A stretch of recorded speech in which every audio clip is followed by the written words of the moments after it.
গড়া শুই আচ্ছা আর- মনে হয়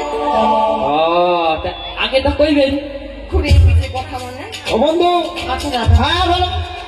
এই আয়নার কথা চলো বন্ধু চলো এই আয়নার দাম চলো। বলো বন্ধু, বলছি বন্ধু এই যে দেখো মেয়েগুলো বাজারে ঢুকেছে, চলো আমরা তার আগে গিয়ে ও তারা কি নিচ্ছে আমরাও সেই জিনিস নেবো।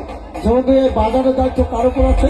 আমার উপরে তাহলে বাজারে যেন কোনো গন্ডগোল অশান্তি না হয় সেটা দেখবে। আচ্ছা আচ্ছা এসো বন্ধু এসো।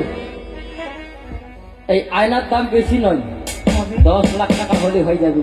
10 লাখ হ্যাঁ, এত দাম হবে ওইটা কিতে বানানো যায় না, হীরা দিয়ে 10 লাখ কয়টা শূন্য গো বলো তো 5টা। ছেলে দেখু কাকু, হ্যাঁ বলুন দাদা। এটা কে নেবে? কাকু কাকু করছেন কেন? আমার কাকু তাহলে কাকু, বলেন যে দোকানদার ভাই, দোকানদার কাকু এটা কে হ্যাঁ। নেবে? ওই যে আমার ওই মাসিটা নিবে। তুমি নেবে? হ্যাঁ বন্ধু, কি অপরূপ বন্ধু, কি সুন্দরী দেখতে। আমার মন খারাপ পাগল হয়ে এই গেছে। যে দাদা নজর দিবেন না, কি বলছো এটা দোকান।